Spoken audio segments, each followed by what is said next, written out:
Tunamshukuru Mungu kwa ajili ya siku ya leo tarehe 18, ikiwa ni siku ya 18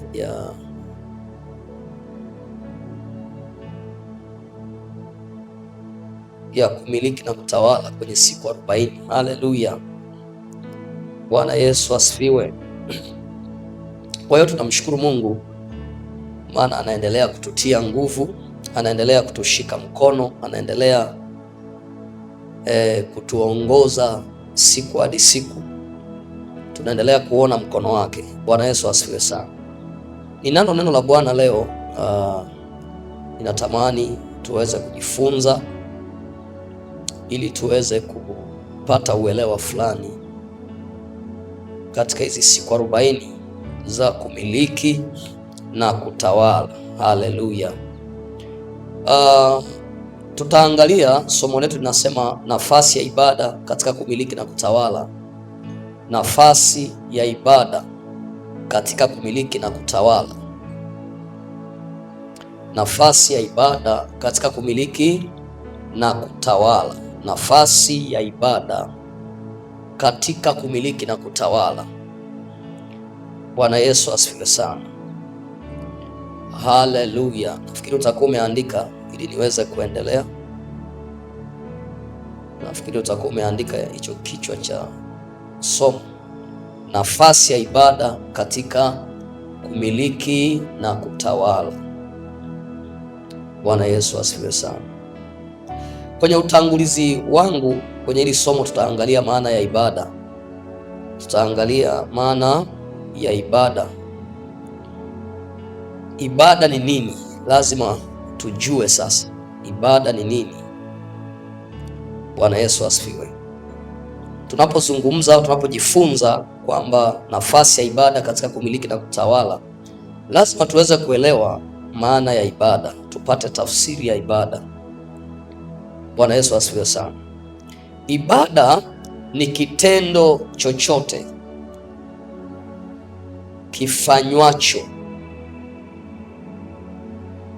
kuonyesha unyenyekevu wa hali ya juu, utiifu, heshima, shukurani na utukufu. Tarudia tena maana ya ibada. Ibada ni kitendo chochote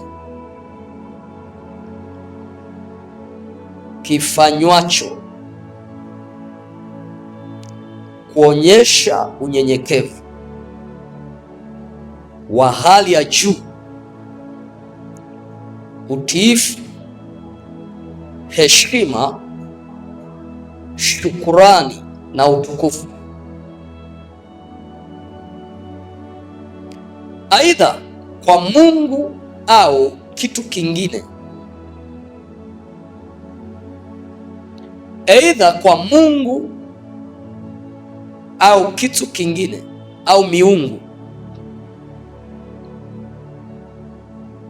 kwa lugha nyepesi. Aidha kwa Mungu aliye hai kwa maana ya Jehova au miungu. Mungu atusaidie sana. Bwana Yesu asifiwe. Tuko sawa sawa? Sasa kuna mambo ambayo yanaambatana na ibada.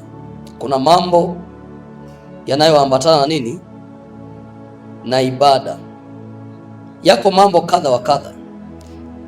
Jambo la kwanza, kusifu, kuabudu, kusujudu, kuimba, kufunga, kutoa sadaka na kushiriki maagano ya imani.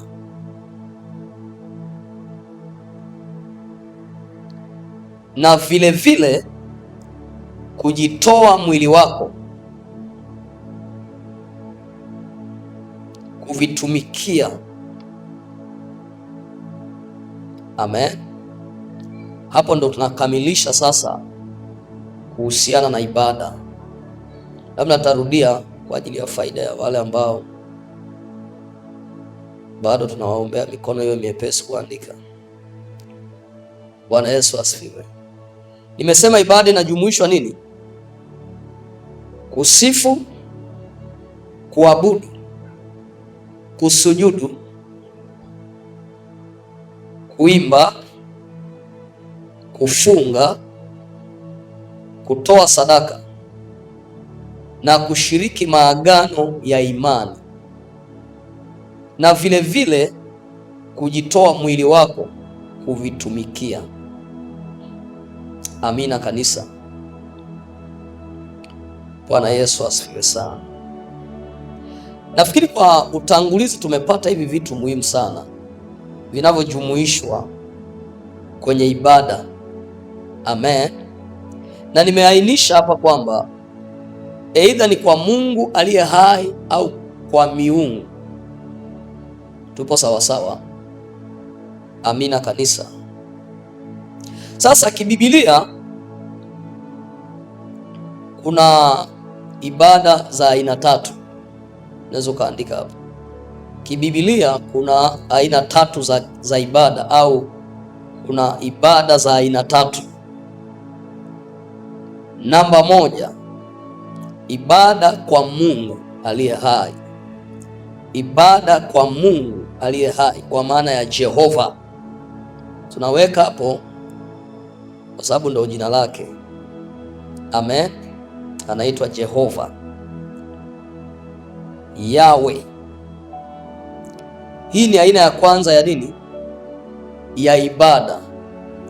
Namba mbili, ibada kwa shetani. Hii pia ni aina ya ibada ambayo mtu anaweza kama hajampata Yesu, unakuta bado anafanyaje?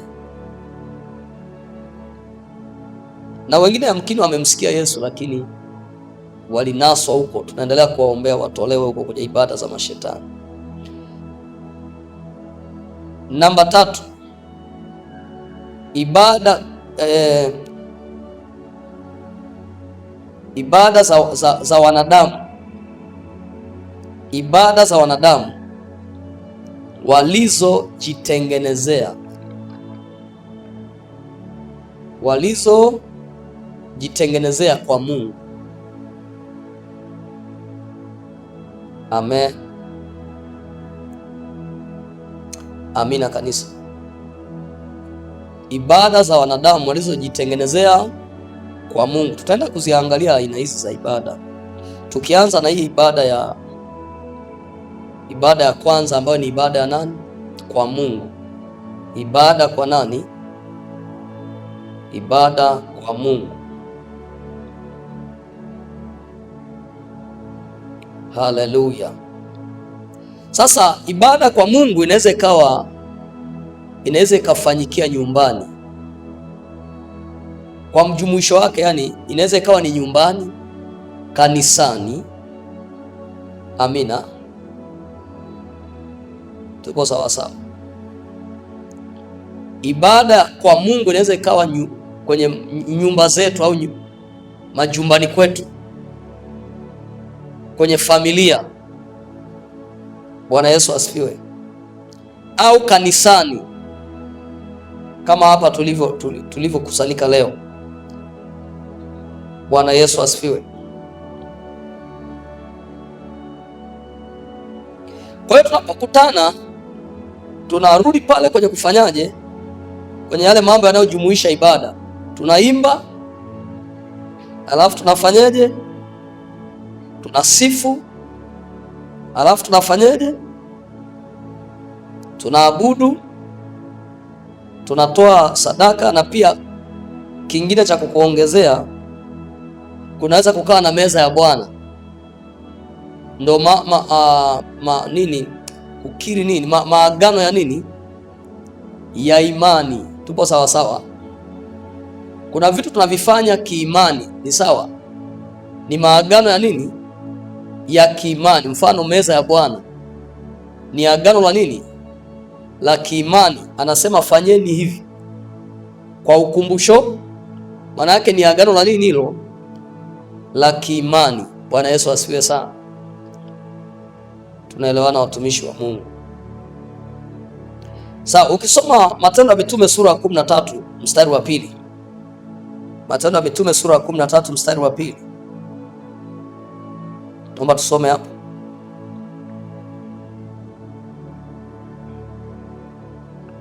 Matendo ya Mitume sura ya 13 mstari wa pili. Anasema basi hawa walipokuwa wakimfanyia Bwana ibada na kufunga, Roho Mtakatifu akasema, yes, nitengeeni Barnaba na Sauli kwa kazi ile niliyowaitia. Walipokuwa wakimfanyia nani? Bwana ibada. Kuna mahali walikusanyika wakawa wanamfanyia Bwana nini? Ibada. Haleluya, tupo sawa sawa, tunaelewana watumishi wa Mungu? Sasa ukija kuangalia ibada hii ilikuwa imejumuisha mambo mengi. Walikuwa wakisifu, wanaomba, wanajifunza neno. Amen, tuko sawa sawa? Kwa hiyo tunapozungumzia ibada, tumeona ibada imebebwa na vitu kadha wa kadha, ndio iwe nini? Ikamilike kuwa nini? Kwa ibada. Pia kwenye ibada, tunapozungumzia ibada, tuliongelea habari ya kujitoa mwili wako, viungo vyako kuwa nini? Kuwa dhabihu takatifu mbele za nani? Kwa maana na viungo vyako pia vinamtumikia nani? Vinamtumikia Bwana. Haleluya. Warumi 12 mstari wa kwanza.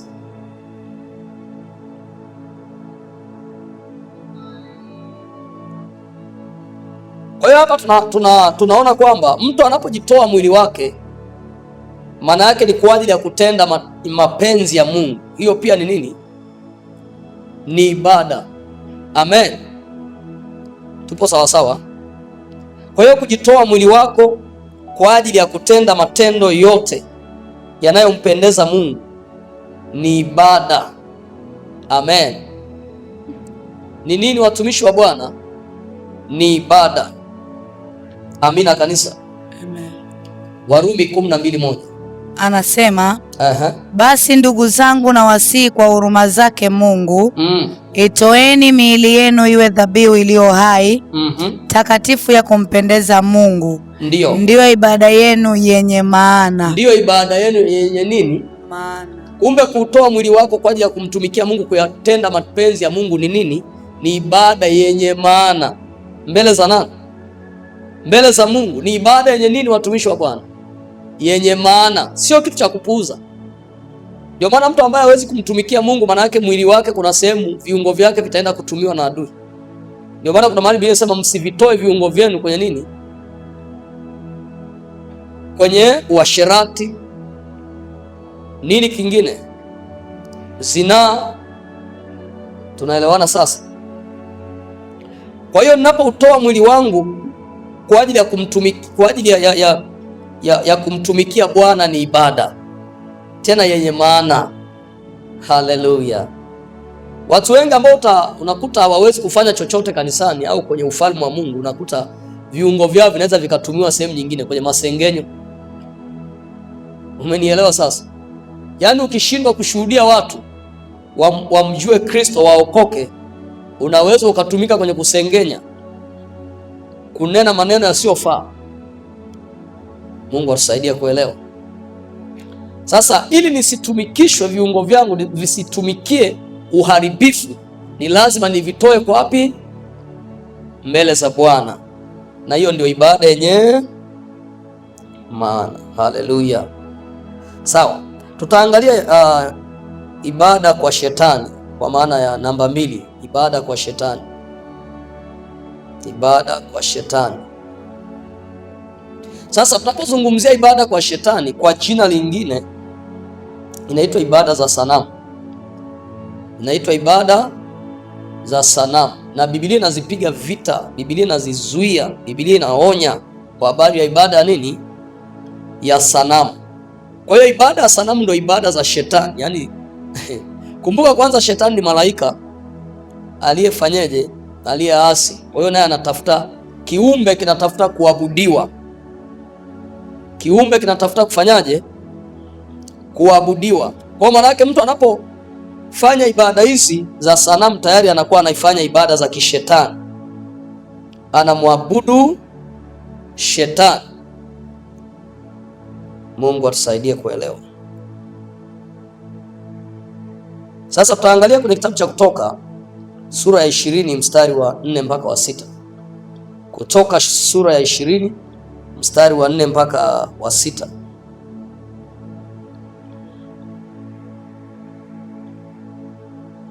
Tutaangalia hapo, tusome hayo maandiko ili tupate kuona namna gani hizi ibada kwa shetani zinakuwa kwaje.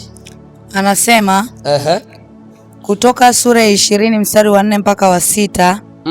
Usijifanyie sanamu ya kuchonga wala mfano wa kitu chochote kilicho juu mbinguni. Usijifanyie sanamu ya kuchonga wala nini? Wala kitu chochote kilicho wapi?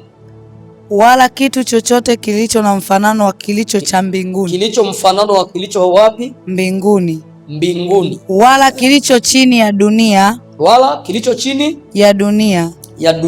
Wala kilicho majini chini ya dunia. Wala kilicho majini chini ya wapi? Ya dunia. Chini ya dunia, majini. Maana yake kuna wakati mtu anaweza akatengeneza sanamu alafu akafanya kuwa nini? Mungu ni Mungu mwenye wivu kwa habari ya ibada za, anapoona watu anaabudu sanamu wanaacha kumwabudu yeye. Mungu ana wivu, ni Mungu mwenye wivu. Mungu atusaidie sana. Bwana Yesu asifiwe. Haleluya. Na moja ya kitu ambacho shetani naye anapambana kweli kweli, Ibilisi, kuabudiwa. Anatafuta kweli kweli kufanyaje? Kuabudiwa. Ana fight kuabudiwa. Ndio maana unakuta hata alikuwa anapambania apate nafasi ili na yeye afanyeje? Aweze kuabudiwa. Naomba tusome Wakorintho wa kwanza sura ya 10 mstari wa 14.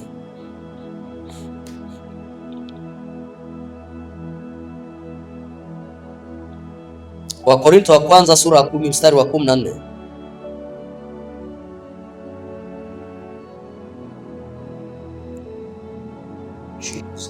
Anasema kwa ajili ya hayo wapenzi wangu, ikimbieni ibada ya sanamu. Kwa ajili ya hayo wapenzi wangu, ikimbieni nini? Ibada ya sanamu. Ibada ya sanamu ni ibada, lakini ni ya nini? Ni ya sanamu. Ikimbieni ibada ni ibada, lakini ni ya sanamu, na ina mlengo wake. Mlengo wake ni namna ya kuweza kumwabudu shetani. Mungu atusaidie sana. Kwa lazima wana wa Mungu waweze kuikimbia nini? Ibada ya nini, watumishi wa Bwana? Ibada ya sanamu. Mungu atusaidie kuelewa. Wakolosai 3 mstari wa 5. Najaribu tukimbie tuende kwenye kituo fulani hapo. Sasa huku najaribu kukupa tu maana ya ibada, na tumeona kuna ibada aina 3. Upate faida pia, usaidike kujua. Wakolosai sura ya 3 mstari wa 5. Anasema basi vifisheni viungo vyenu vilivyo katika nchi. Vifisheni viungo vyenu vilivyo katika nchi. Katika nchi. Viungo vilivyo katika nini? Nchi.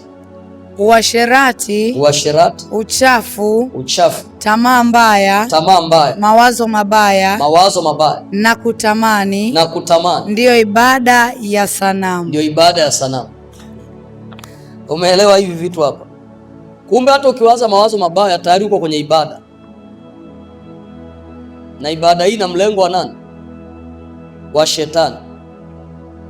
Halo, mtu akienda kufanya zinaa uasherati, tayari uko kwenye ibada ya nani? Ya sanamu, ambayo ndio ibada ya nani? Ya shetani. Si kama umeanza kuelewa siri hapo? Yaani ukianza tu kuwaza mawazo mabaya, tayari uko kwenye ibada, na hiyo ni ibada ya sanamu, ambayo mwenye ibada, yaani mmiliki wa hiyo ibada anaitwa nani? Kumbe kuna wakati, kwa nini Biblia inasema neno la Kristo na likae kwa wingi ndani ya mioyo yetu, ili tusije tukawa na ibada za sanamu, tusije tukaingiwa na mawazo mabaya, ambayo hayo mawazo yanaanza kumpa shetani nini? Unaanza kumwabudu shetani. Mungu asaidie sana. Tunapaswa kulijaza neno la Mungu likae kwa wingi ndani yetu, ili miili yetu isiwake nini? Tamaa. Tusije tukafanya ibada za nini? Za sanamu, ambazo mlengo wake mwenye hizo ibada ni nani? Ni shetani.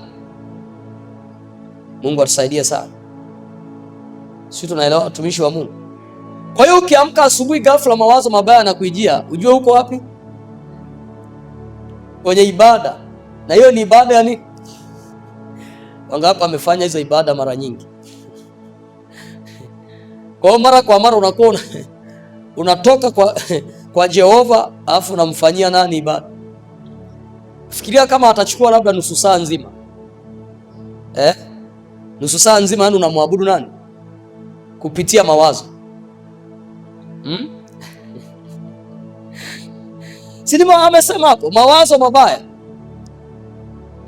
Nayo ni ibada ya nini? Imagine, unaweza ukaamka tu moyo umechafukwa. Yaani mawazo unayowaza tayari uko ibadani.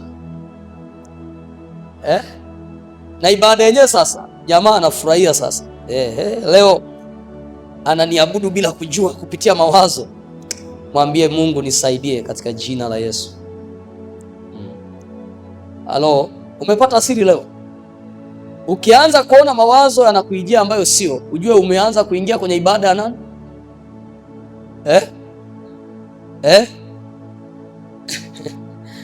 Sasa fikiria ni watu wangapi ambao wanafanya hizi ibada. Unaweza ukahepa labda kwenye uasherati, lakini kwenye mawazo ukafanya nini? Manake kila eneo lazima umwambie Bwana, nisaidie. Adui shetani asije akachukua hata nafasi moja. Mungu atusaidie sana. Asije akanipata kwenye mawazo alafu akasema leo ameniabudu kwenye eneo hili. Fikiri unakuta unawaza kitu fulani, yaani unatamani na jambo fulani, kitu fulani unataka ukipate, mpaka unaingia kwenye ibada ya nani? Ya shetani. Mungu atusaidie sana. Kwani hujasoma maandiko? Biblia inasema Mungu hatawapungukia kabisa. Maana yake lazima tuwe na shukurani, tumshukuru Mungu ili usiingie kwenye ibada ya nani? Wangapi wamepata siri sasa? Kwamba kuna ibada zingine watu wamezifanya, yaani siku nzima labda.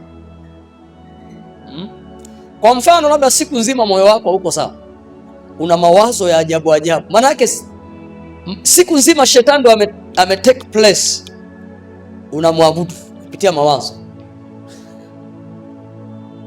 Sema Yesu nisaidie. Sema Bwana Yesu nisaidie, nisije nikamwabudu shetani kupitia mawazo, kupitia tamaa fulani ya kitu fulani. Kutabda mtu ana shauku ya kitu mpaka anatoka kwenye yale mapenzi ya Mungu, tayari ameanza kumwabudu nani? Shetani. Unajua chochote ambacho kinaweza kuchukua nafasi kuliko uwepo wa Mungu, tayari hiyo ni ibada, na ni ya shetani, ni ibada ya sanamu. Mungu atusaidie sana. Kuna ndugu mmoja siku moja alinichekesha sana, akasema kuna dini fulani wanasema ukipewa hata andazi ukalipenda inabidi ulisujudie. Sasa yeye alikuwa huko, sema yani ukila hata andazi ukalipenda ukalifurahia inabidi ufanyeje? Ulisujudie. Sasa hiyo ni hatari sana. Nasujudia unga wa ngano. Halo. Maana yake anakuwa ni mtu wa mwilini full. Mungu atusaidie. Wangapi wanapata picha fulani kwamba watu wengi wamekuja wakawa kwenye ibada mbalimbali.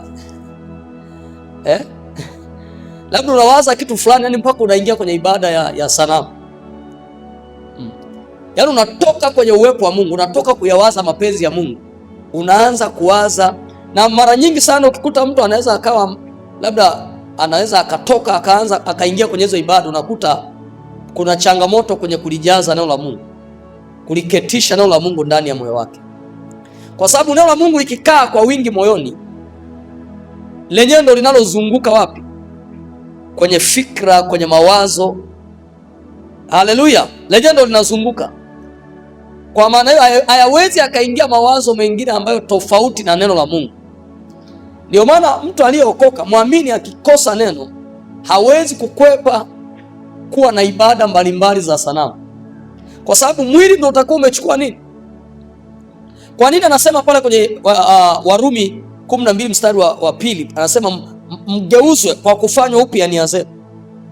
Maana yake nia ikigeuzwa, tunaanza kuwaza, tunafikiri kadiri ya neno la Mungu, kadiri ya mapenzi ya Mungu yanavyotaka tuwe. Haleluya, Bwana Yesu asifiwe sana. Hivi mfano, ukianza tu asubuhi kuwaza kwamba ni kama Mungu akusikii maombi yako, hapo kuna ibada nyingine. Wewe nielewa ninachosema? Tayari umeanza kukufuru, kwa sababu kama Mungu amekuacha mpaka sasa unaishi, maana yake anakujua, maana yake anajua yupo fulani. Haleluya. Sasa ikifika mahali unasema hivi, Mungu kweli mimi ananiona? Hivi kweli anasikia maombi yangu? Hivi kweli ananijali? Hivi kweli mimi ananipenda? Tayari hapo ni ibada ya nini? Si ni mawazo mabaya? Kwa hiyo shetani anachofanya pale, anakutengenezea umkufuru nani? Ndio mke wa Ayubu anamwambia mtukane nani? Kumtukana Mungu ni kuwaza kinyume na yeye, kuwaza kinyume na mapenzi yake. Yaani unaanza kuona mbona kama mimi, yani ni kama anipendi, ni kama anijali, mbona kama anawatendea tu wale. Hujaiona kuna mahali mtu anafika anasema hivi, kwa nini nilizaliwa? Yaani mtu amejaa nini? Ibada ya nini? Ya sanamu. Ni mtu amechama, anakufuru. Mungu atusaidie sana. Yaani amewaza mawazo mpaka yakapitiliza sasa. Kwa sababu mtu wa Mungu, tuanzie tu kawaida kwamba kama unaishi tu, manake si yupo Mungu anayekusaidia kuishi, aliyekupa pumzi, aliyekupa uhai. Unawezaje kusema hakusikii? Unawezaje kusema kwamba hakujali? Unawezaje kusema kwamba sidhani kama hata yupo? Angekuwepo kwa nini asingenitendea hiki? Sasa ni mawazo yako wewe, lakini Mungu yupo, anaishi. Bwana Yesu asifiwe sana. Kuna mtu ananielewa sasa? Kwa hiyo lazima tufike mahala fulani tujue kwamba tunapaswa kulijaza neno la Mungu ndani yetu, ili tusije tukaingia kwenye nini? Kwenye ibada ya nini, watumishi? Ya sanamu. Umeona ibada ya sanamu ilivyojikita? Mawazo, tamaa, uasherati. Ibada ya sanamu ndio imekaa. Kumbe hata mtu anapoenda kufanya uzinzi, zinaa, tayari yuko kwenye ibada ambayo inamwakilisha nani? Mungu atusaidie sana. Masuala ya ushoga ni ibada za nani? Zinazo muabudu nani? Yaani mtu anapokuwa kwenye hilo tendo, maana yake tayari yuko kwenye ibada ya shetani. Anamwadhimisha nani? Shetani. Amevitoa viungo vyake vimtukuza na. Sasa tumeona sisi tuliookoka tunavitoa viungo vyetu kwa ajili ya kumtukuza Mungu aliye hai, kumtumikia Mungu aliye hai, na ndio ibada yenye maana. Ibada hizi zingine huku ni ibada, lakini hazina maana yote, zina majuto mbeleni. Mungu atusaidie sana. Zina uharibifu mbeleni. Sawa, tuangalie hii aina hii nyingine ya ibada ya watu waliojitungia. Ibada za watu walizojitungia wenyewe kwa Mungu. Andika hivi, hizi ni ibada ambazo hazitokani na Mungu wala shetani. Hizi ni ibada ambazo hazitokani na Mungu wala shetani. Hizi ni ibada ambazo hazitokani na Mungu wala shetani, bali zinatokana na watu wenyewe. Wamejitungia wakidhani kuwa wanamfanyia Mungu.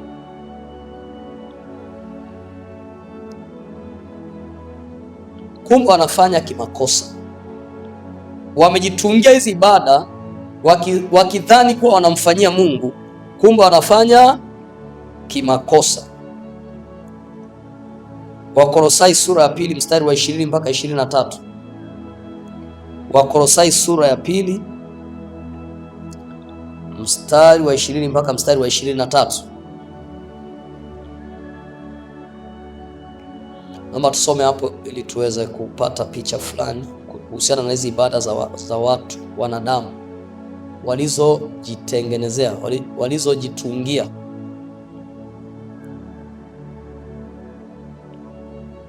Wakolosai sura ya 2 mstari wa 20 mpaka 23. Alafu pia tutasoma Yohana 16 mstari wa 2. Kitoka hapo tutasoma Yohana 16 mstari wa 2. Wakolosai sura ya 2 mstari wa 20. Basi ikiwa mlikufa pamoja na Kristo, ndio mkayaacha yale mafundisho ya awali ya ulimwengu, kwa nini kujitia chini ya amri? Mkayaacha nini? Mafundisho ya nini? Ya ulimwengu. Ya ulimwengu. Kwa nini kujitia chini ya amri kama wenye kuishi duniani? Msishike, msionje, msiguse. Mambo hayo yote kuharibika wakati wa kutumiwa, kuharibika wakati wa kutumiwa, hali mkifuata maagizo na mafundisho ya wanadamu. Hali mkifuata mafundisho. Na ukija kuangalia kuna mahali kuna mafundisho ya mashetani. Sasa hapa kuna mafundisho ya nini? Ya wanadamu. Haya ni mafundisho ya hizi ni ibada za wanadamu. Mungu atusaidie sana. Na kuna mahali ukisoma utagundua kuna mafundisho ya mashetani. Na pia kuna mahali ukisoma utagundua kuna neno la Mungu. Amen. Kwa sababu kwa mfano ukisoma pale kwenye Wakolosai sura ya 2 mstari wa 8, utaona hapo kuna kitu hapo kabla hatujasoma hii Yohana. Hiyo Wakolosai sura ya 2 mstari wa 8. Angalieni mtu asiofanye mateka kwa elimu yake ya bure na madanganyo matupu, kwa jinsi ya mapokeo ya wanadamu, kwa jinsi ya mapokeo ya wanadamu, kwa jinsi ya mafundisho ya awali ya ulimwengu, wala si kwa jinsi ya Kristo. Maana yake kuna mafundisho ya Kristo ambalo ni neno la Mungu, na pia kuna mapokeo ya wanadamu, mafundisho ya wanadamu, na pia kuna mafundisho ya mashetani. Kwa hiyo watu ni watu ambao wamejitungia wao, wakafikiri kwamba ni ibada ambazo wanaweza kumfanyia nani? Mungu. Tuende kwenye kitabu cha Yohana sura ya 16 mstari wa 2.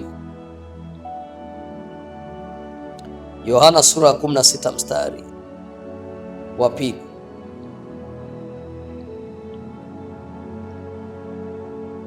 Anasema watawatenga na masinagogi, naam, saa yaja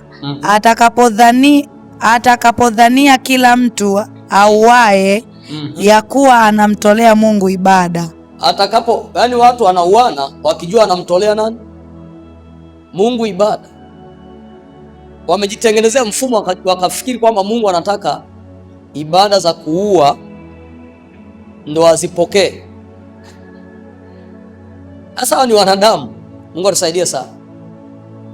Tunakuja kugundua hii ni miaka mingi imepita, lakini mpaka leo kuna aina ya dini ambazo wanafanya hizo ibada. Yaani wakiua wanajua nini? Wanamtolea Mungu nini? Ibada. Mungu atusaidie sana. Na kumbe Mungu hahitaji hicho kitu. Yesu kuna mahali anasema sikuja kuangamiza, kwa sababu tayari mwanadamu alishakuwa amepotea. Angekuja aseme nimekuja kuua, maana yake anampoteza zaidi. Sasa anasema nimekuja kuokoa. Bwana Yesu asifiwe, haleluya. Kwa hiyo tunajifunza hapa aina hizi tatu za kuhusiana na ibada, na pia tumepata maana ya nini ya ibada. Kumbuka somo letu linasema kwamba nafasi ya ibada katika kumiliki na kutawala. Haleluya. Sawa, ningetamani tuweze kwenda sasa kwenye kipengele chetu cha leo ambacho nataka tujikite hapo, tuzungumze kwa kina kuhusiana na nafasi ya ibada, nafasi ya ibada katika kumiliki na kutawala. Bwana Yesu asifiwe. Andika hivi: kumiliki na kutawala ni jambo linalohusisha nguvu za kiroho. Kumiliki na kutawala ni jambo linalohusisha nguvu za kiroho. Kumiliki na kutawala. Kumbuka somo letu tunapozungumza haya maombi ya kumiliki na kutawala, maana yake tunaanzia rohoni. Amen. Tunaanzia wapi? Rohoni. Yaani mkutadha wetu mkubwa, lengo letu kubwa tunapozungumzia kumiliki na kutawala, tunazungumzia kuanzia rohoni. Bwana Yesu asifiwe sana. Kwa hiyo kumiliki na kutawala ni jambo linalohusisha nini? Nguvu za kiroho ambazo huachiliwa.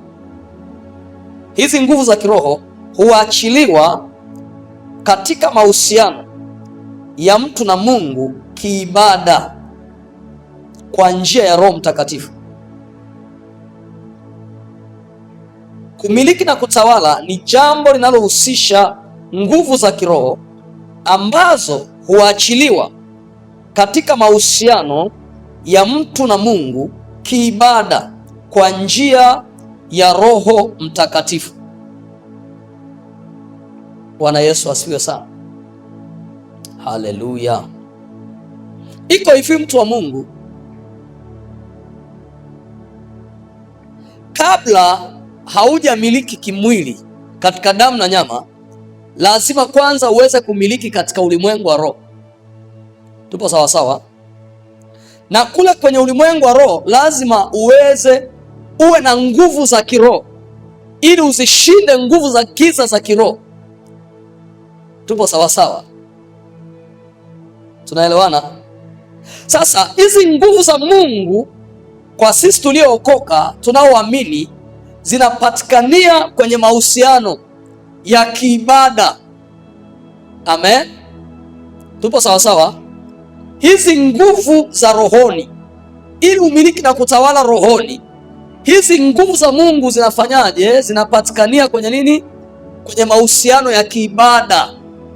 Pale ninapomwabudu Mungu aliye hai kupitia Roho Mtakatifu, anaachilia nguvu ndani yangu, na hizo nguvu za Mungu zinapoachiliwa ndani yangu kupitia Roho Mtakatifu, kwenye hilo eneo nililopo, nguvu zingine za giza zinakimbia, kwa sababu tayari mfalme wa wafalme, Bwana wa mabwana anajidhihirisha kwenye eneo lililopo pale. Bwana Yesu asifiwe sana. Haleluya. Tunaelewana watumishi wa Mungu? Amen. Sasa jambo la kwanza, lazima nihakikishe najazwa na Roho Mtakatifu kwenye eneo la kiibada. Najazwa na Roho Mtakatifu. Najazwa nini? Maana yake nguvu zake. Amen. Kwenye eneo la nini? La kiibada. Ninapokuwa kwenye ibada, najazwa na nani? Na Roho Mtakatifu. Najazwa nguvu za Mungu na Roho Mtakatifu. Kwa hiyo Roho Mtakatifu ni wakala wa kuachilia siri na nguvu za Mungu ndani ya wana wa Mungu. Haleluya. Roho Mtakatifu ni wakala mkuu wa kuachilia power, achilia nguvu. Anasema kwenye kile kitabu cha Matendo ya Mitume sura ya 1 mstari wa 8, anasema kisha mtapokea nguvu akisha kuajilia juu yenu nani? Roho Mtakatifu. Bwana Yesu asifiwe sana. kisha mtapokea nguvu akisha kuajilia juu yenu nani? Roho Mtakatifu. Kwa hiyo ninapopokea nguvu za Mungu kupitia eneo la kiibada au ninapokuwa ibadani, zile nguvu za Mungu hazibaki tu ndani yangu, zinaenea kwenye lile eneo ambalo naishi, kwenye hiyo biashara, kwenye hiyo kampuni, kwenye hilo anga nililopo. Nguvu za Mungu zinafanyaje? Kwa hiyo kama nguvu za Mungu zitatawala mahali nilipo, tayari zile nguvu za giza zitakimbia, na ndivyo ambavyo nitamiliki na kufanyaje? Na kutawala katika jina la Yesu. Haleluya. Umeelewa sasa, mtu wa Mungu, mambo mazuri. Hivi tumesoma hilo andiko la Matendo ya Mitume au nimelisoma kichwani? Basi naweza kulisoma tu. Matendo ya Mitume sura ya 1 mstari wa 8.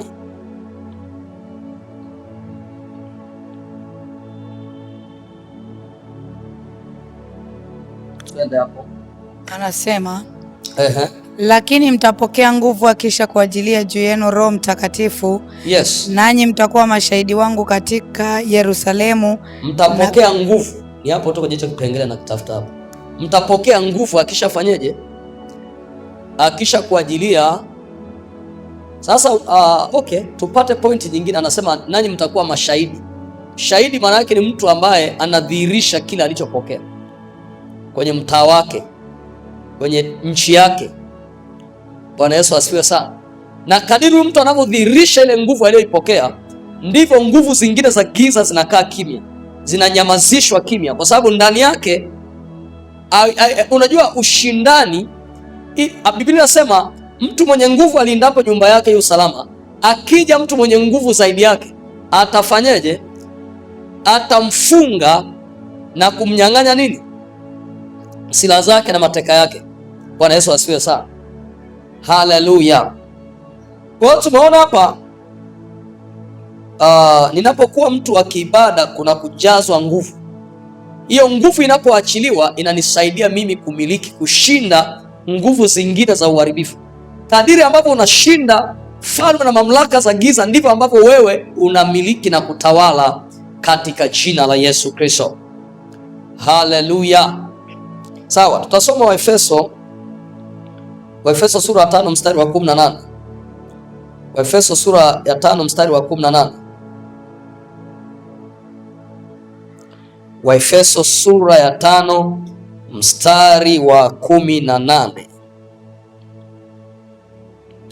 Twende hapo tusome, mtumishi wa Bwana, tuone nini hapo anatusaidia hapo tupate ufahamu.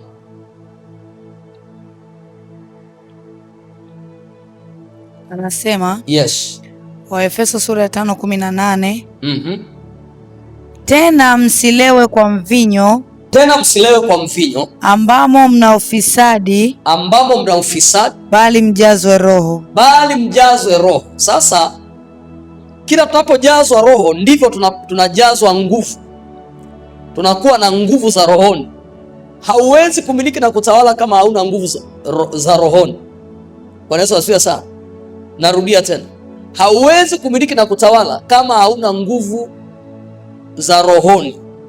Ni vigumu, huwezi, kwa sababu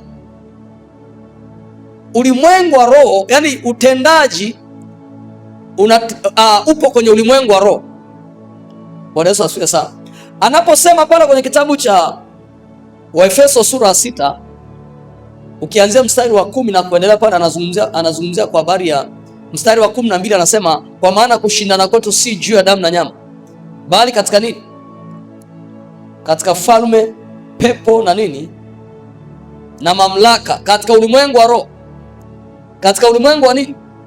Kumbe lazima nifike mahala niwe na nguvu za rohoni, ndipo niwashinde walioko rohoni, alafu ndivyo nitakavyomiliki na kutawala.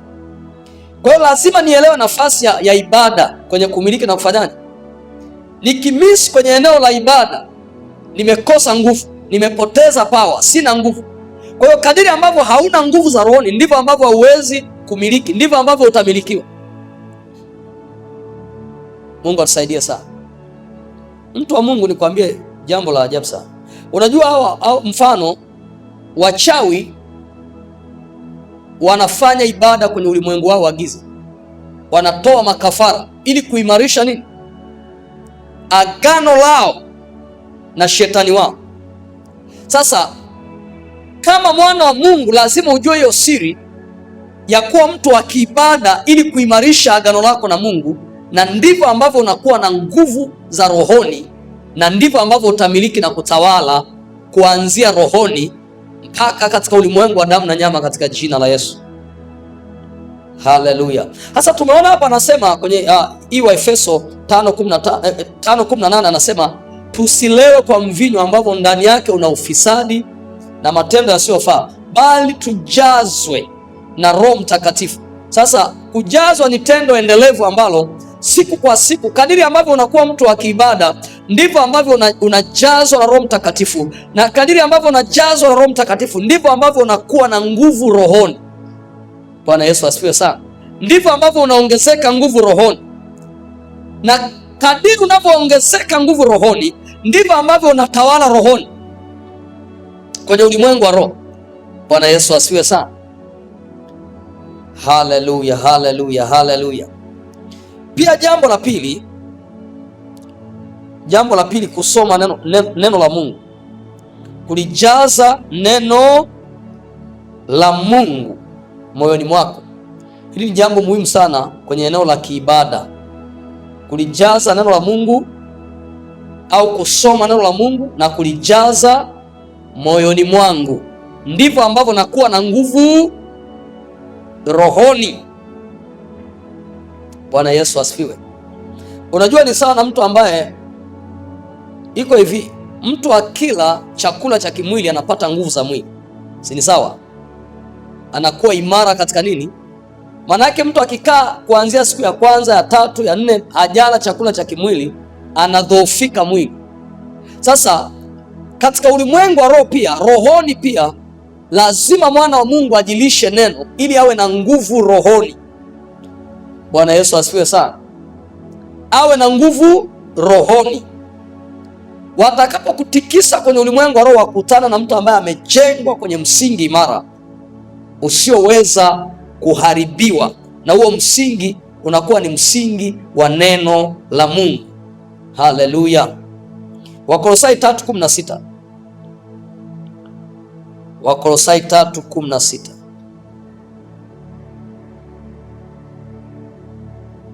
Wakolosai 3:16.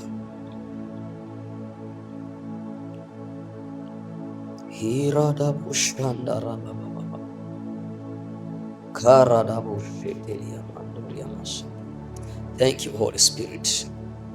Thank you, Holy Spirit. Thank you, Holy Ghost. Thank you, Jesus. I bless your name. I bless your name. Bless your name. Yes, twende. Anasema neno la Kristo nalikae kwa wingi ndani yenu katika hekima yote. Neno la Kristo nalikae kwa wingi ndani yenu katika hekima yote. Mkifundishana na kuonyana kwa zaburi. Mkifundishana na kuonyana kwa zaburi na nyimbo na tenzi za rohoni, huku mkimwimbia Mungu kwa neema mioyoni mwenu. Haleluya. Maana yake hao watu wanapokuwa mbele za Bwana, jambo la kwanza unaona hapo, wanajifunza neno la Mungu, wanapata ufahamu wa rohoni. Utakuja kugundua kumiliki na kutawala pia inahusisha nini? Ufahamu wa rohoni. Unajua nini kuhusu eneo fulani. Sasa unapojifunza neno la Mungu unapata uelewa fulani. Neno la Mungu linakuonyesha wewe ni nani. Bwana Yesu asifiwe sana. Na hapo anazungumzia kwa habari ya kumwimbia, kuimba tezi za rohoni. Maana yake ni watu ambao mioyo yao inaachilia shukurani mbele za Mungu wao, kwa sababu ya namna ambavyo huyu Mungu amekuwa mwema kwenye maisha yao. Bwana Yesu asifiwe sana. Haleluya. Jambo la tatu kwenye hili eneo la kiibada tunaona ni maombi na sifa. Maombi na sifa. Maombi na sifa ni eneo muhimu sana kwenye kujihusisha mbele za Bwana. Kutengeneza mahusiano ambayo yataleta nguvu za rohoni na ndivyo ambavyo utamiliki na kutawala. Bwana Yesu asifiwe. Maombi na sifa. Unajua watu wanapomsifu Mungu mahali fulani, yule Mungu anayeabudiwa kwenye huo mtaa, huyo Mungu anayesifiwa hapo ndo atakayeenea, ndiye atakayetawala.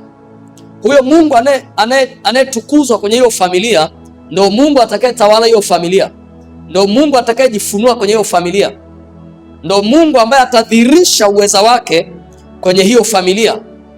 Bwana Yesu asifiwe sana. Tuko sawa sawa, watumishi wa Mungu? Tumesema maombi na sifa. Tutasoma Zaburi 100 mstari wa 4. Zaburi 100 mstari wa 4. Tutasoma hapo Zaburi sura ya 100 mstari wa 4.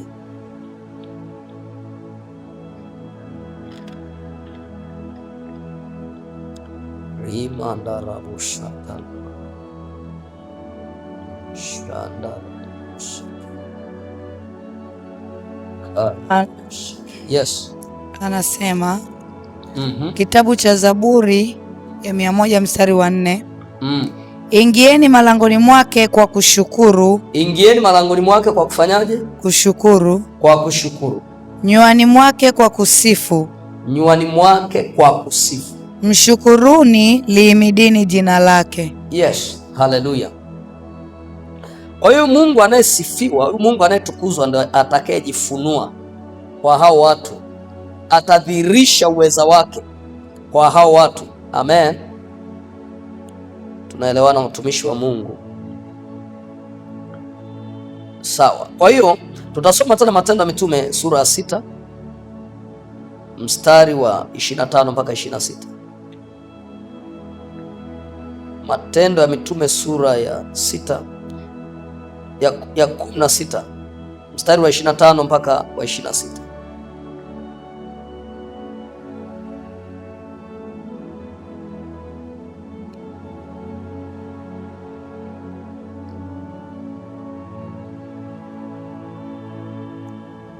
Matendo ya Mitume sura ya 16 mstari wa 25 mpaka 26 anasema Lakini panapo usiku wa manane, Paulo na Sila walikuwa wakimwomba Mungu na kumwimbia nyimbo za kumsifu na wafungwa wengine walikuwa wakiwasikiliza. Yes. Ghafla pakawa tetemeko kuu la nchi, hata misingi ya gereza ikatikisika, na mara hiyo milango ikafunguka, vifungo vyote vikalegezwa. Haleluya. Tunaona hawa ndugu hapa namna ambavyo waliweza kumiliki na kutawala. Bwana Yesu asifiwe. Namna walivyomiliki na kufanyaje na kutawala kwenye ile eneo la gereza walipokuwa wamefungwa. Haijalishi wamekuzungushia mkatale kiasi gani, ukipata siri kwenye kusifu na kufanyaje maombi na sifa, ndivyo ambavyo kwenye ulimwengu wa roho utakavyokuwa unamuita Mungu, na Mungu atadhihirika na uweza wake, na hivyo vifungo vitafanyaje? Vitakatika kwenye hilo eneo, nira zitaondoka kwenye hilo eneo, uharibifu utaondoka kwenye hilo eneo, na ndivyo ambavyo uweza wa Bwana utakavyoenea kwenye hilo eneo, na ndivyo utakavyomiliki na kutawala katika jina la Yesu. Tutasoma Yakobo 5:13. Yakobo sura ya 5 mstari wa 13. Yakobo sura ya 5 mstari wa 13.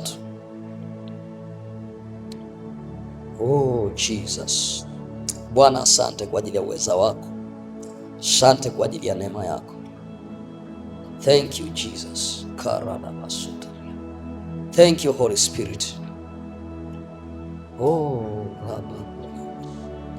Anasema Yakobo sura ya 5 mstari wa 13. Mtu wa kwenu amepatikana na mabaya, na aombe, ana moyo wa kuchangamka, na aimbe zaburi. Na aimbe zaburi. Namna ya kutoka kushinda nguvu za giza. Changamka, imba zaburi, omba. Shangaa umepenya, unamiliki na kutawala. Na ndio maana tuliona pale kwamba kuna wakati adui anawatengenezea watu ibada zake za mawazo mabaya ili wasiombe, wasiimbe, alafu waendelee kukaa kwenye huzuni ndivyo aendelee kuwamiliki na kuwatawala. Sasa sisi tumekataa katika jina la Yesu. Haleluya. Sema, mimi nimekataa kutawaliwa na ibada za kishetani kupitia mawazo kwa jina la Yesu. Bwana Yesu asifiwe. Sema, mawazo yangu yatatawaliwa na neno la Bwana. Mawazo yangu yatatawaliwa na Roho Mtakatifu. Na ndivyo ambavyo nitamwimbia zaburi na kumtukuza na kuomba. Haleluya. Haleluya. Bwana Yesu asifiwe sana. Okay, tunapojifunza kwa habari ya nafasi ya ibada kwenye kumiliki na kutawala, utagundua kitu ukisoma mahali fulani kwenye kitabu cha Mathayo sura ya 4. Mathayo sura ya 4.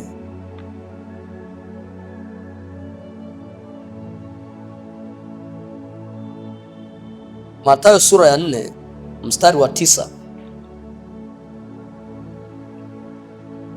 Anasema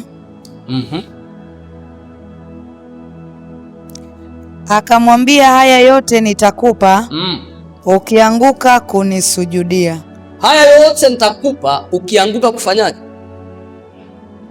Bwana Yesu atusaidie sana. Unakuja kugundua ibada na mafanikio, ibada na kumiliki na kutawala ni vitu vinahusiana. Amen. Ni vitu vinahusiana.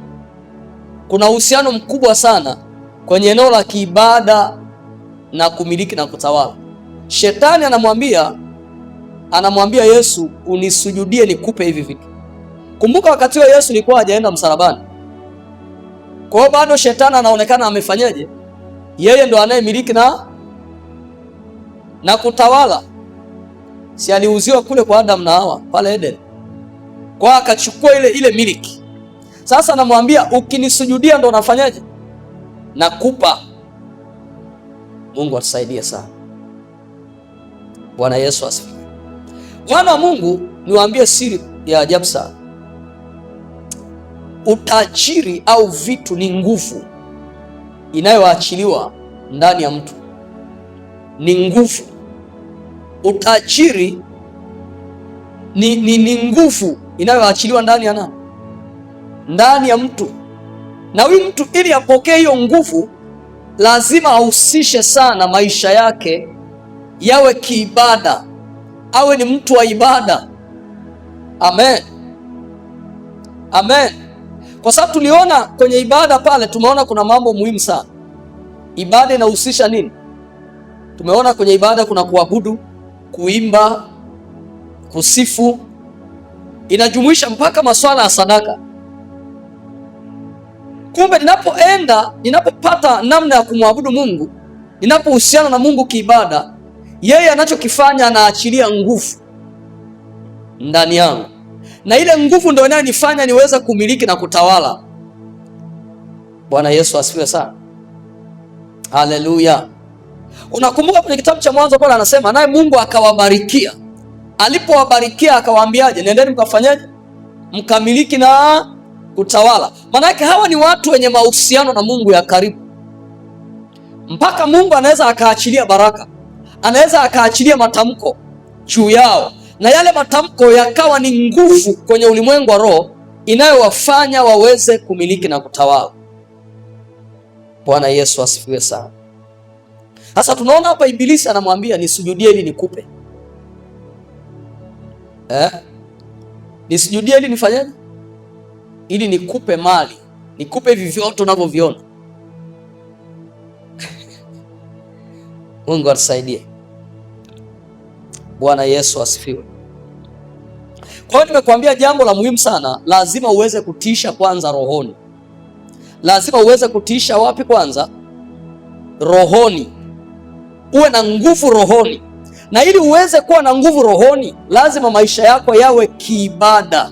Uwe ni mtu ambaye unatembea kwenye maisha ambayo yamejaa nini? Ibada. Unajua ibada yenyewe ina kanuni. Si kama tuko sawa sawa. Sio ni mradi ibada. Kwenye ibada kwenyewe kuna nini? Kuna kanuni za kiibada. Bwana Yesu asifiwe sana. Utakuja kugundua watu walioko kwenye ulimwengu wa giza huko ni watu ambao hawapuuzi vitu, kwa sababu wanajua wakipuuza kitu kimoja kitakuwa ni sababu ya kutokufanikisha nini? Mungu atusaidie sana. Kutokuleta matokeo sio tu kwamba ni ibada. Ibada itafanyika lakini haina nini? Haina matokeo. Ni ibada itakuwa imefanyika lakini haijatimiza, haijakidhi nini? Vigezo vinavyotakiwa ili uweze kutoa kitu kinachotakiwa kutokea, iweze kuleta matokeo. Mungu atusaidie sana. Bwana Yesu asifiwe. Tunaelewana watumishi wa Mungu? Tunaelewana sasa?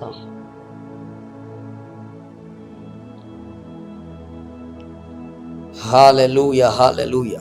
Sasa ndio maana unakuta mfano unaenda sehemu fulani, labda unakuta kwenye hilo eneo nguvu za giza zimetawala hilo eneo.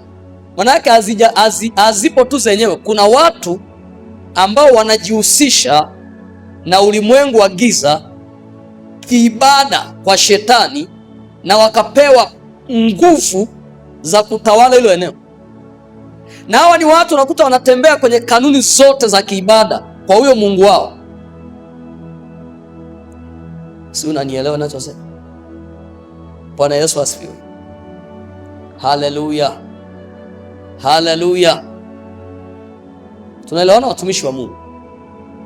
Kwa hiyo wewe unaweza ukaenda pale na funja na haribu, wanakuangalia, je, umefuata kanuni za kiibada? Na pia kuna mahali Biblia inasema sisi tulioamini tufanye zaidi ya. Umeelewa sasa? Umeelewa mtu wa Mungu? Wewe ufanye zaidi ya wao. Amen. Kama walioko upande fulani watakuzidi wewe kwenye maeneo ya kiibada, utafanyeje sasa? Wao wanaweza wakaenda mara ngapi kwa siku? Wakaingia kwenye ibada mara ngapi kwa siku? Mara 5 labda. Alafu wewe hata hiyo mara moja yenyewe ni ya mtafutano, yani ni ya mpambano. Unafikiri utamiliki na kutawala? Utakuwa na nguvu za kumiliki na kutawala? Kwa sababu kumbuka, mahali watu wanapomwabudu huyo Mungu lazima atakuja. Si ni Mungu anayeabudiwa? Haijalishi ni wa gizani au wa nuruni, ili mradi tu kuna watu wanaomwabudu huyo Mungu, atatawala hilo eneo. Si kama unanielewa? Sasa wewe mwana wa Mungu, ukitaka uweze kumuondoa huyo mungu wa Baali, lazima wewe utembee kwenye kanuni za kiibada sawa sawa, ndipo uweze kufanyaje? Kupenya. Ndipo huyo Mungu aliye hai ajifunue, ajidhihirishe, na ndivyo ambavyo utamiliki na kutawala katika jina la Yesu. Bwana Yesu asifiwe sana. Hapo inakuwa tu sio kuongea tu kwamba namiliki na kutawala, naenda mbali, yani mimi ni mtu mkuu. Kuna vitu lazima umevifanya. Kuna namna fulani umetembea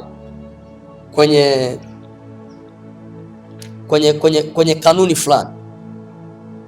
Hivyo unajua Ibilisi anapomwambia Yesu hapo unisujudie, unajua anazungumzia ni jambo ambalo linahusisha moyo. Si unaelewa? Ni jambo linalohusisha nini? Maana yake uanze kumpenda. Anasema pale kwenye Kumbukumbu la Torati sura ya 6 mstari wa 5, mpende Bwana Mungu wako kwa moyo, kwa roho yako na kwa nguvu. Maana yake hapa Ibilisi anachomaanisha, anamwambia Yesu aanze kumpenda. Hauwezi kufanya ibada kumwabudu Mungu, ibada ikawa ya maana kama ni jambo ambalo alitokana nini? Na moyo. Si umeelewa? Haleluya. Yaani uwezi ukawa na ibada ya kweli kama hiyo ibada haijahusisha nini? Kwa nini kuna mahali Yesu anasema watu hawa uniheshimu kwa midomo yao, lakini mioyo yao iko mbali na yeye? Maana yake wanaweza wakasema wastahili, lakini ile wastahili haitokei wapi? Moyoni. Haijatengenezwa kutokea wapi? moyoni. Mungu atusaidie sana. Sasa lazima tufika mahala tuelewe kwamba huyu ibilisi anapomwambia unisujudie nitakupa, maana yake anamwambia moyo wako kwanza uanze kunipenda, unifuate. Mungu atusaidie sana. Bwana Yesu asifiwe. Kwa hiyo ibada ni jambo ambalo linahusisha moyo. Amen. Moyo, roho yako, nguvu zako, muda, ndipo ambapo Bwana anaweza akajifunua, kwa sababu Yesu anasema kwenye kitabu cha Yohana ile sura ya 14 mstari wa 23, anasema mtu akinipenda. Unaona anapoanzia hapo, mtu akifanyaje? Akinipenda atazishika sheria zangu, alafu mimi na Baba tutakuja kukaa ndani ya huyo mtu, watakuja wakae ndani ya huyo mtu. Bwana Yesu atusaidie kuelewa. Sasa wameona kwanza hali ya moyo wake, namna ambavyo ameanza kuyachukulia mambo ya Mungu serious, namna ambavyo hapuuzi ibada, namna ambavyo ameweka kipaumbele kwenye masuala ya kiibada. Bwana Yesu asifiwe. Iwe ni nyumbani kwako au kanisani, lakini ninachozungumzia hapa ni ile namna ya kuwekea mkazo kwenye eneo la kiibada. Bwana Yesu asifiwe sana. Kwa tunapofika mahala pa kuwekea mkazo kwenye eneo la kiibada, kufuata kanuni za kiibada, hapo ndipo ambapo huyu Mungu atajidhihirisha, ataachilia nguvu yake ndani yetu, atatupa nguvu, na hiyo nguvu itakuja kushinda nguvu nyingine ya giza, na ndivyo ambavyo utamiliki na kutawala katika jina la Yesu Kristo. Bwana Yesu asifiwe sana. Unajua watu wanaonekana kwenye ulimwengu wa roho. Mfano, watu wanapoanza kuangalia kwenye mtaa kama huu, je, hao watu wanaokaa kwenye mtaa kwenye ulimwengu wa roho, sasa Mungu atusaidie sana kwamba labda tuzungumzie makuhani wa Bwana, watumishi wa Mungu, kwamba wachawi wanapita kila nyumba, wanaangalia watumishi wa Mungu, kila mtumishi ana nguvu gani ya rohoni, amelipa gharama kiasi gani kwa Mungu wake. Bwana Yesu asifiwe. Maana yake Mungu uliyelipa gharama kwake sawa sawa, ni Mungu atajifunua tu. Amen. Lazima huyo Mungu ajifunue. Bwana Yesu asifiwe. Mungu ambaye haujalipa gharama kwenye eneo la kiibada hawezi kuja, hawezi kujifunua. Na kadiri ambavyo hayupo, ndivyo ambavyo wewe unaonekana ni mnyonge sana rohoni, kwa sababu hayupo. Sasa hajajidhihirisha, hajajifunua. Mungu atusaidie kuelewa, watumishi wa Mungu. Bwana Yesu asifiwe. Kwa hiyo eneo la kiibada ni eneo ambalo sio la kufanyaje, sio la kupuuza. Eneo la kiibada sio eneo la kupuuza. Kama unataka kumiliki na kutawala kwenye maeneo mbalimbali, eneo la kiibada sio eneo la kupuuza. Bwana Yesu asifiwe. Hivyo nakumbuka wakati wana wa Israeli wanatoka Misri pale, Musa anamwambia Farao awaache watu waende kufanyaje,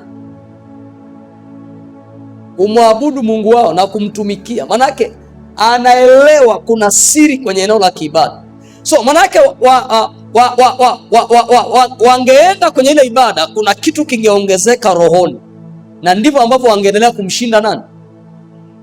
Miungu ya Misri, Farao na majeshi yake. Si unanielewa sasa? Bwana Yesu asifiwe. Kwa sababu unapokuwa kwenye eneo la kiibada katika roho na kweli, maana yake unavuta uwepo wa Mungu kwenye eneo lako. Unavuta uwepo wa Mungu kwenye eneo lako. Kadiri ambavyo unavuta uwepo wa Mungu kwenye eneo lako, ndivyo ambavyo nguvu za giza zinasarenda. Hilo eneo linatawaliwa na uwepo wa Mungu.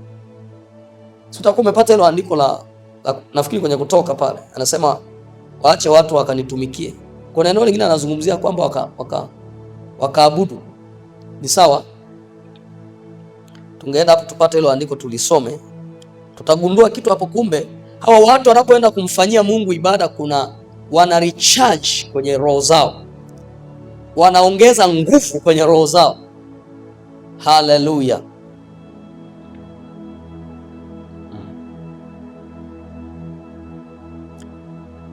Wanaongeza nguvu kwenye roho zao.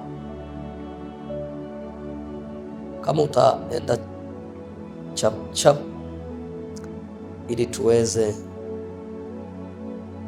kupata kitu cha kutusaidia hapa. Unajua kuna tofauti kubwa sana wakati mtumishi wa Mungu anatafuta ile andiko. Kuna tofauti kubwa sana ya mtu ambaye kila siku ni mtu wa ibada na mtu ambaye ana ibada za kumisimisi. Si kama unanielewa? Yaani ndio mtu ameenda kwa mwezi mara moja. Baada ya siku tangu alipoenda mara moja akapotea, na hata nyumbani kwake labda hana utaratibu wa nini wa kiibada. Huyo mtu hamna kitu, yaani anakuwa mwepesi sana kwenye ulimwengu wake wa roho. Sasa fikiria wale ambao labda wanaabudu miungu kila muda, wako kwenye ibada, hata watawala, atamiliki na kutawala kwenye huo mji hawezi. Na pia unakuta mtu mwingine labda anafanya ibada lakini hana ufahamu kuhusu ibada, hana uelewa kuhusu nini, yaani ni mradi tu kwamba mimi nilienda kanisani, nimerudi, Bwana Mungu atusaidie sana. Na pia hata akifika kanisani, unajua unaweza ukafika kanisani, kuna mahali Biblia inasema watu wengine wakasikia neno lakini wasilielewe. Ila mtu anaweza akawa kanisani akasikia neno la Mungu na asifanyaje? Yaani kuna ile mtu anaona tu ni kawaida. Mfano mimi zamani kabla sijaelewa nguvu ya ibada, nilikuwa naenda tu ili mradi unatia wajibu, kwa sababu pale nyumbani umeamka mapema, jiandae, tunaenda ibadani, ila wewe uelewi. Yaani unaishi ili mradi tu, ili mradi ni mzima, hauelewi siri iliyoko kwenye nini, kwenye ibada. Kwa hata mtumishi wa Mungu akiwa anahubiri pale, unaona kama anakuchelewesha kwenye mambo yako, kwa sababu hauelewi siri ya nini, kiibada iliyoko kwenye ibada. Utakuwa umefika mtu wa Mungu, ili tuweze kuona hapo kitu cha kutusaidia.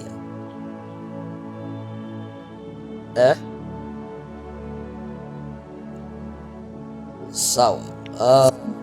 Ni Kutoka ngapi? Kutoka sura ya 10 kuanzia mstari wa 7. Amna eneo lingine anaposema kaniabudu. Kutoka sura ya 10. Mstari wa ngapi?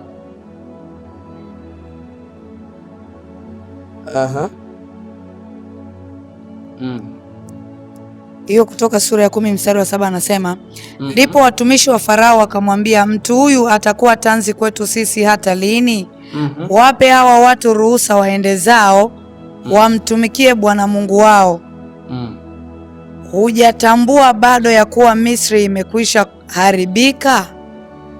Wakamtumikie Bwana Mungu wao. Kuna mada anaongelea pia kwamba wakamtolea na nini. Kama ungepata na hapo ingetusaidia. Wakaniabudu. Sijajua kama tutapata kwa haraka ili tupate kitu cha kutujenga. Sasa kwa haraka tu, unajua huwezi kumtumikia Mungu kama asio mtu wa ibada. Amen. Huwezi kumtumikia Mungu kama sio mtu wa nini?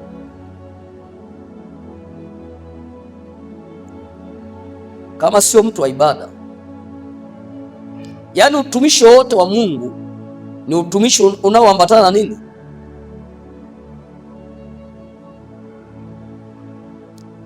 Ni utumishi wa Mungu unaoambatana na nini?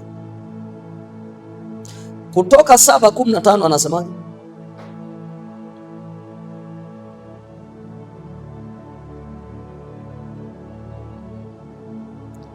Kutoka 17:5, Kutoka 7:15, sorry.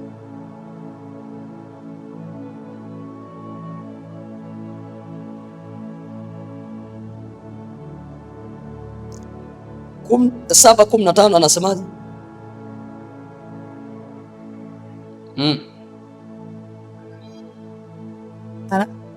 Kutoka sura ya 7 mstari wa 15. Mwendee Farao asubuhi, tazama atoka kwenda majini, nawe simama karibu na ufuo wa mto, ili upate kuonana naye. Na ile fimbo iliyogeuzwa kuwa nyoka utaichukua mkononi mwako, nawe umwambie, Bwana Mungu wa Waebrania amenituma nije kwako kusema, wape watu wangu ruhusa ili wapate kunitumikia jangwani, nawe tazama hujasikia hata sasa. Waenda kunitumikia jangwani. Kutoka 9 sura 9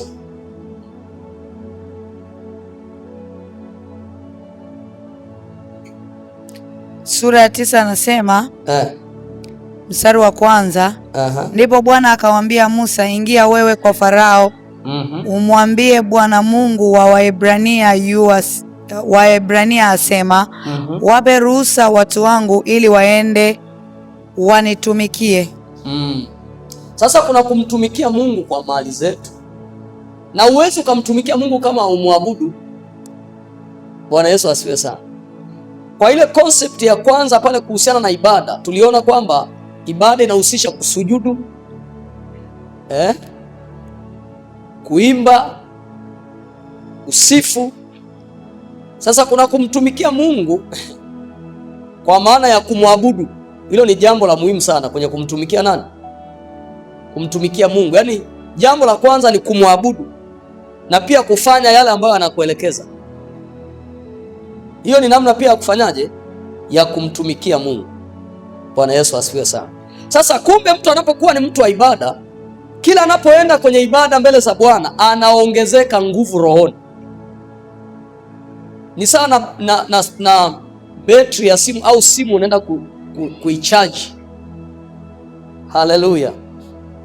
Unaenda kufanyaje? Kuicharge. Kumbe kila ninapokuwa ninapata nafasi ya kuwa ibadani, kuwa mbele za Mungu kiibada, roho yangu inarichargiwa. Ninapata nguvu tena na tena. Kadiri ambavyo naongezeka nguvu kwenye roho yangu, ndivyo ambavyo nguvu zingine za giza zinasarenda katika jina la Yesu. Sasa tunaona hapa Mungu maana yake anamwambia Musa aende amwambie Farao, wao watu wakienda kwenye ibada kuna namna watapokea power. Wakirudi kuna jambo fulani hapo linafanyaje? Kwa hiyo hapa alikuwa anawaambia waache waondoke kabisa au waende tu wafanye ibada warudi.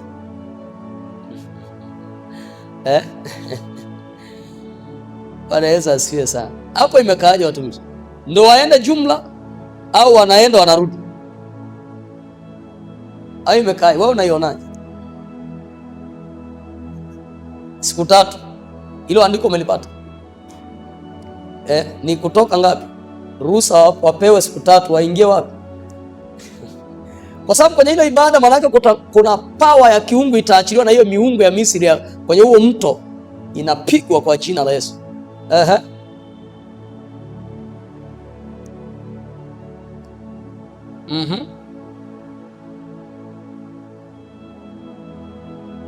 Ndio.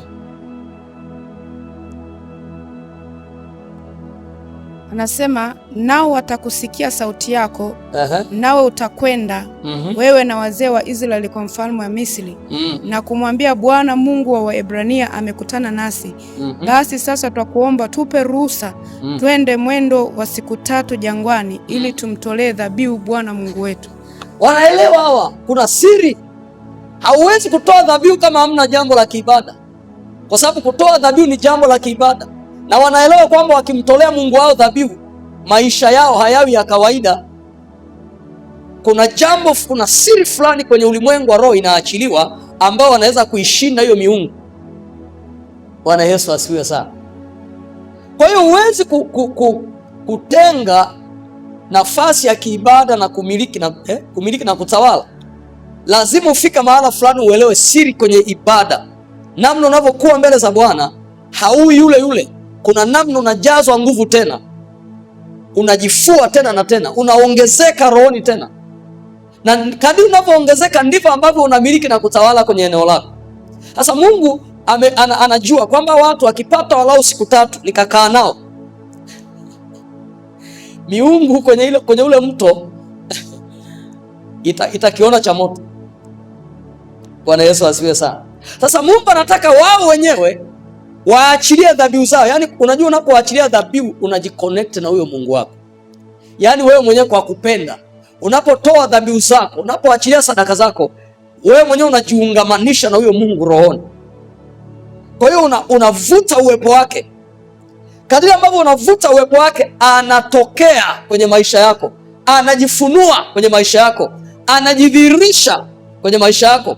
Sasa kumbuka, huyu Mungu unayemwabudu ni Mungu aliyeumba mbingu na nchi, amevifanya vyote. Bwana Yesu asifiwe sana.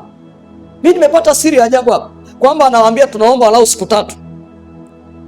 Wewe umewahi kuambia wachawi kwamba siku 3 tutaonana mahali au unaendelea tu kulalamika, yani wananionea? Umewahi kuwa na ufahamu siku 3 nitakuwa sitapatikana labda kwenye simu, nitakuwa mahali nimejifungia. Baada ya siku 3 nikitoka, kuna jambo la kiungu litatendeka. Hao watu wanaomba siku 3 tu. Tupe siku 3 tukamtolee Bwana dhabihu, waone kitakachofanyika Misri. Bwana Yesu asifiwe. Mimi nimepata siri, sijajua wewe umepata siri. Wanaomba siku 3, wala wewe Farao, tupe siku 3 tufanye jambo fulani la kiibada mahali, tuachilie tu dhabihu kwa siku 3. Na usiniambie wanatoa tu dhabihu, hawaombi, kwamba hawamtukuzi Mungu, hawamsifu Mungu. Bwana Yesu asifiwe sana. Kwa sababu mtu wa Mungu, kinachohuisha kwenye ulimwengu wa roho habari ya huyo Mungu unayemtumikia ni masuala ya dhabihu. Ndio maana kwenye upande wa giza wanaita kafara. Ile kafara inapotolewa, yani wanauisha lile agano lao na nani? Na huyo Mungu wao. Sasa uwezi ukauisha hilo agano lako na Mungu wako halafu pasiwe na madhihirisho ya huyo Mungu, pasiwe na matendo makuu ya huyo Mungu. Bwana Yesu asifiwe sana. Ndio maana nasema kwenye ile Zaburi 50 mstari wa 5 anasema nikusanyisheni wacha Mungu wangu waliofanya agano nami kwa dhabihu, waliofanya agano nami kwa dhabihu. Tunaona hawa ndugu wanapoachilia ile dhabihu, maana kuna jambo la kiagano wanaloliuisha rohoni. Bwana Yesu asifiwe sana. Haleluya, haleluya. Mwana wa Mungu, Mungu akubariki sana, na naomba nikuachie hapa kwa leo. Neema nyingi zikawe kwako katika jina la Yesu. Amen, amen, amen.